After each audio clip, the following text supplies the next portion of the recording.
Bergen, Norway. 1963, a new public hospital is being built on a hill on the city's outskirts. They buy the land from a local family. But what isn't recorded on any map is that for centuries, this place was considered taboo. Locals called it the Silent Hill. This hospital's psychiatric wing was different from the start. Its design was based on new psychotherapy theories. Large windows, bright colors. But it had one strange design, a 40-meter main corridor with no doors, leading to 12 patient rooms. The designers believed this open space would aid healing. No one thought this hallway would one day become the staff's nightmare. November 17, 2018, 2:03 a.m. Nurse Lena Carlson, 34, was writing patient reports. Suddenly, all the ward's monitors started beeping simultaneously. All patients woke up at the same time. But when Lena checked the rooms, everyone was in deep sleep. She returned to her desk when she heard a sound. What Lena described was unlike any living creature we know, height approximately 2 meters 10 centimeters, so thin that his ribs were visible under his dark skin. But the most terrifying part were his knees, which bent backwards, like a bird's legs. Yet he walked on 2 feet. And his eyes had no eyelids, just 2 black holes. After this incident, the patient's behavior changed. Mr. Nielsen, a 78-year-old patient with dementia, started making strange drawings. All drawings showed the same repetitive shape, a thin figure with backwards bent legs. Nurses would ask, "What is this?" and he would only say one word, "The Guardian." The research team from Oslo stayed in the ward for 3 weeks. They measured electromagnetic fields, infrasound waves, even light patterns. The only strange discovery, one specific spot in the hallway was consistently 10 degrees colder than the surroundings, even with heating on. But they found no explanation. The only remaining hypothesis came from an old geologist. He claimed there's a small geological fault under the hospital that might emit radon gas. This gas can cause hallucinations. But tests showed normal gas levels. Unless, the gas only seeps out at specific hours. Today, new 4K cameras are installed in the hallway.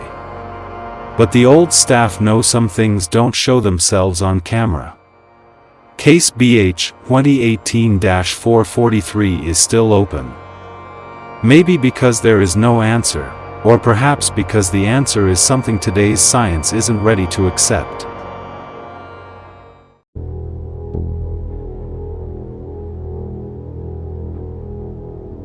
March 15, 2015.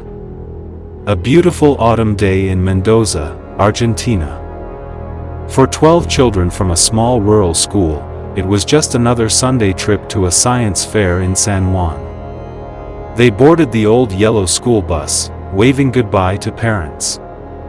The driver, Ricardo, a man who'd driven that route for 20 years, started the engine.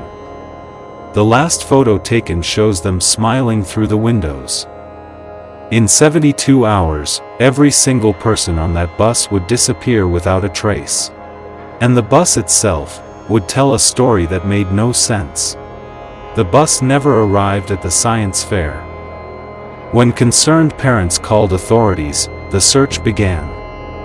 Helicopters scanned Route 40, the vast desert highway. Police checked every rest stop, every gas station. Nothing.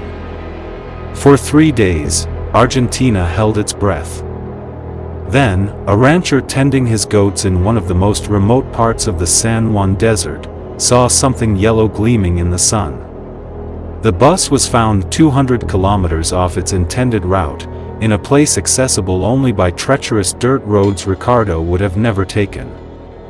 But here's what baffled investigators: the bus was in perfect condition.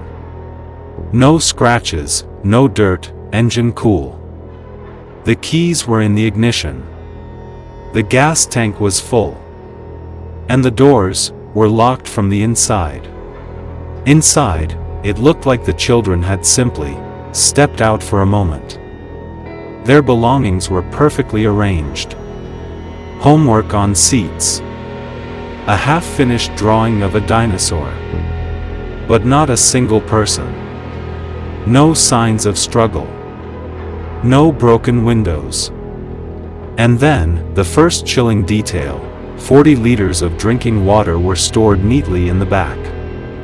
The school had packed for 12 children. This was enough for 20 people. Who were the extra 8 bottles for? The second clue was even stranger. Every single timekeeping device on the bus, the driver's watch, children's digital watches, the bus's own clock, had stopped at exactly 2:17 p.m. That was just 47 minutes into their journey. Forensic experts confirmed they all stopped simultaneously, not due to battery failure, but as if time itself paused. Police explored every possibility. Kidnapping? No ransom call, no political motive. Accident?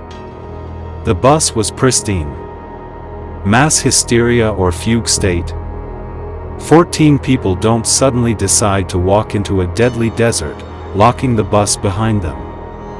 The most experienced detective on the case, Inspector Garcia, later said, "It was as if the desert opened, swallowed the people, and closed again. But left their shell behind." The most controversial evidence came from thermal imaging. Scans showed faint residual heat patterns in the shapes of human bodies on the seats, long after they should have dissipated. Some scientists suggested a rapid, intense energy transfer. But to where? And then there were the tire tracks, or rather, the lack of them.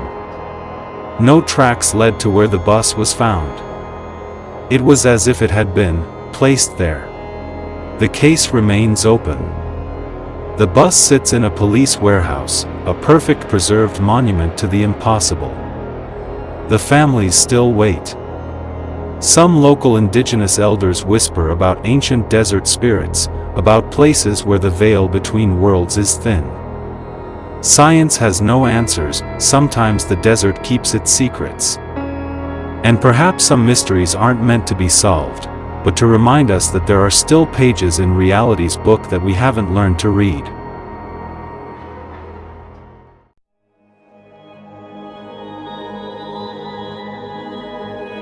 Tokyo, 2020. In a city of 37 million people, where every square meter has a purpose, there existed an apartment that had none. When city workers entered to demolish it, they found a space wiped clean of all meaning. Walls, ceiling, floor, painted in a blinding, perfect white. Empty, except for one wooden chair placed precisely in the center. But the chair wasn't facing the door, it was facing the wall. And on that wall, a message waited, written in a shaky, childlike hand. The message read, "He sees me. But you cannot see him." Police initially thought it was vandalism. But forensic tests revealed something impossible. The writing was done in human blood. Blood that was 50 years old. This message had been on that wall since the 1970s, waiting. But waiting for whom? And who was he? Records showed the apartment belonged to the Tanaka family, who moved in 1968. Neighbors remembered them, a quiet couple with a young daughter. Then in 1990, they simply stopped appearing. But here's what makes no sense. For 30 years, every utility bill, every tax, was paid automatically from a bank account opened in 1990. The money never ran out. It was as if the apartment was maintaining itself, preserving this exhibit. When police interviewed elderly neighbors, they all shared the same uneasy detail. no one ever entered or left that apartment in 30 years. Yet they heard things. One woman swore she heard a child's laughter at exactly 3 a.m. every night. Another heard furniture moving. But when they looked, nothing. The windows were always dark. Or were they? One man claimed that sometimes, if you stared long enough at 3 a.m., you'd see a single shadow pass behind the white painted glass. Just one. Finally, he pushes the bundle into the trunk of a car. Some viewers saw metaphor, dragging away your inner demons, or ending a toxic chapter. Others, however, were unsettled by how realistic it looked. The timing, just days before Celeste's disappearance, turned online curiosity into full-blown speculation. Visual cue, slow zoom on car trunk, dimly lit room, faint sound of dragging footsteps. The investigation stopped.